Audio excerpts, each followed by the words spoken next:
Ayaw gumalaw sa ano, sa gitna. Ayun, ayos na, mataba na. Oo, yan. Buti nakita agad ni JJBK. Ganun nga ginagawa namin pag...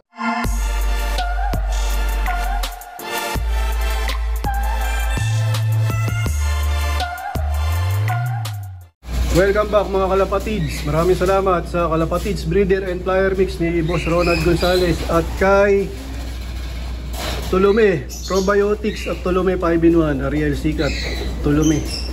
Yan, maraming salamat. Ginagamit ko to Lunes at Martes. Yan, Tulume 5-in-1. Wala pa nga si JJBK ang sakulam. Time check 7:43, medyo maaga pa. Yan, nakabang yung aking mga stock yan. So yun, habang wala pa si JJBK ang sakulam, ako na magpaparonda nitong mga hen. Ito muna mga hen ang aking uunahin. So, medyo ano nga to, itong aking mga hen, mas malakas rumonda to kaysa dito sa mga kak. Ibig sabihin, mas matagal silang rumonda kumpara doon sa aking mga barako. Kaya ano, maaga ko silang pinapalabas. Kasi tagal nila bumalik mga kalapatids. Lalo na pagka may ano, nakasabay na mga ibang kalapate. Alam, minsan siguro dahil ano, napapababa sila, buti na lang hindi nahuhuli. Sana ano, wag mahuli. Pagka ganun ano, napapasabay sila sa ibang grupo ng kalapate. So yun, re-release ka na. Yan, medyo sanay na nga yan. Dati naninibago pa yung mga yan. Yan, sanay na. Yan. Ayan na. Ganda ng panahon ngayon. Buti, maraw na. Ayan o. Kanina, ang lakas ng ulan. Kanina madaling araw. Buti, gumanda na yung panahon. Ayan, maganda lipad nila.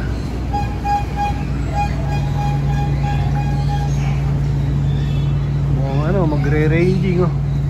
Sa itsura ng ano, lipad nila. Yan, lalayo na yan. Sak!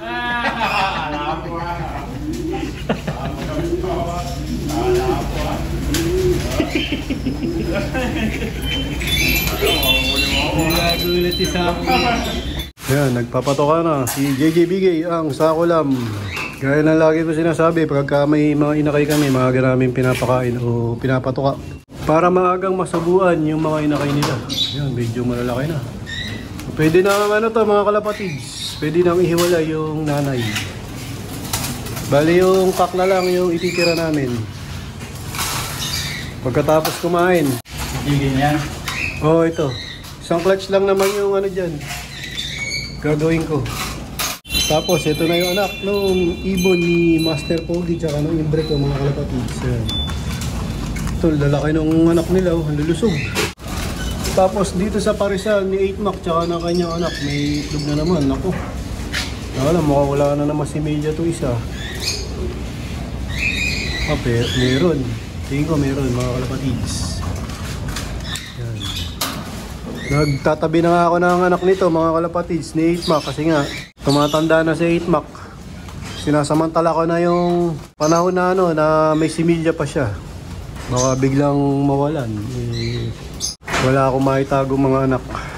Bale, ito yung isang anak niya mga kalapatids. Dito ko pinayayayab sana. Nag-iisa lang sinubuhan yan. Kaya tingin ko malakas itong inakay na to. Dito ko pinasubuhan kay Huymans tsaka sa SBR Bandun. Tsaka ang kagandahan, dati na magkapares to. Kaya ano yan, ang galing nilang ano, magbuhay ng inakay. Ito, papakainin na ni JJBK ang sakulam, yung aming mga stock hen. Kalapatids, breeder mix, syempre yan, malapit na ipares. O gamitin sa breeding itong mga stock hen namin. Yan, lalakas kumain yan. Yung pinakamagandang kondisyon lang yung isasalang namin dyan, hindi syempre lahat maisasalang yan. Ipiliin namin kung sino yung may pinakamagandang kondisyon. Yun yung isasalang namin sa breeding. Yung iba, ano, reserve, syempre. Kapag, kuwari, nagloko o hindi nagsimilya, yan, tsaka isasalang yung iba dyan. Kaya maganda yung ano, maraming reserve. O may nakaabang na reserve sa breeding. Dito sa aming mga barako, ayan, kainan na rin. Siyempre, Kalapatis breeder mix yan. Kaya ang gaganda ng balahibo nila, mga Kalapatis. Maayos yung kanilang mga katawan. Bali, hiwalay na namin yung mga hen dito. Kasi kayang-kaya na subukan na niya ang tatay. Mga ilang araw lang, pwede nang ano to, ihiwalay yung ano, yung inakay. Lapit na rin matuyo yung ilalim ng ano yan, yung kilikili ng pagkakas. Ano po yung Hindi, ano yan, major pain yan. Pure major pain. Dati ang asawa nito, yung ano, yung kay Master Pogi, may naka-superset na anak to. Doon sa ano, nakapanlaban niya. Ganda yan. Yung pinamoster mo lang? Hindi, anak niya talaga yan. Akala ko pinamoster. Ito ang ano, nag-poster, ito. Ito. Pero ang ganda nung ano, nung inakayo, tira mo, linis nung ano, nung sing-sing nung inakay. Ayan, linis nung sing-sing nung inakay. Kaya ano to, mag-alaga ng anak to, dalawang puti. Ano na ba?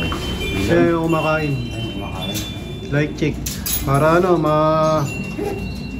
ma-condition ulit para sa susunod na breeding. Ito naman, ano to, lahi ni Superfly to, pure Superfly.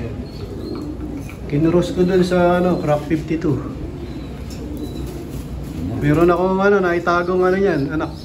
Lahi din ng ganyan parisan din. Crack 52, tsaka ano, Superfly. Babae naman yun, sana may lalaki dito. Parang hindi nagsubo, laki ng katawan. Laki ng katawan. Malaki katawan. O yun, ibig sabihin, maayos yan. Maayos pa. Isa rin, maganda rin, ito rin. Ito rin katawan. Ayan, kitang-kita pagka ano. Pag maayos, ayun, maganda yung dumi nila. Pati maganda yung dumi ng mga inakay. Ito yung anak nila. Tapos itong hen na to, ililipat din namin. Hindi siya ano, hindi ito ipinares mga kalapatids. Ano to, ginamot namin. Ito yung ano, tumamlay. Yung ayaw kumain yan, di ba, nung last Pinakain week. ko to. Ha? Ayaw gumalaw sa ano, sa gitna. Ayun, ayos na, mataba na. O yan. Buti nakita agad ni JJBK. Ganun nga ginagawa namin, pagka tila may matamlay, inihiwalay agad namin. Tapos ano, nung nakita namin matamlay, ano nga yan, basa yung dumi niya o yung ebak. Kaya binigyan kagad namin yan ng ano, Turboflox, 3 days. Umaga tapon. Yan, mabilis na mabilis lang. Magaling agad. Tapos ngayon, ano nga, Tulome 5-in-1.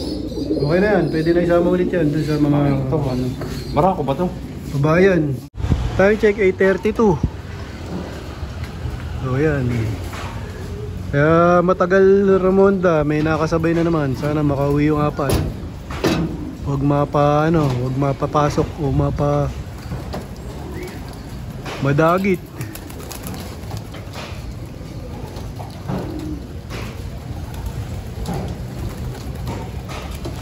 Oh, wala yung ano, white flight na blue bar.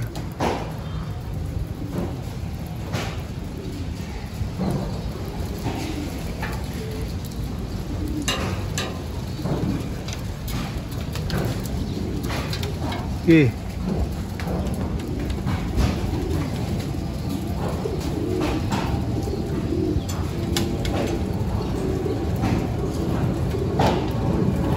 Wala. Andan. Yun, pasok ka na. Ayos, dito ko natatapusin ang video ko para sa araw na to. Please like, share, comment, subscribe. Keep safe, God bless. Ingat mga kalapatids.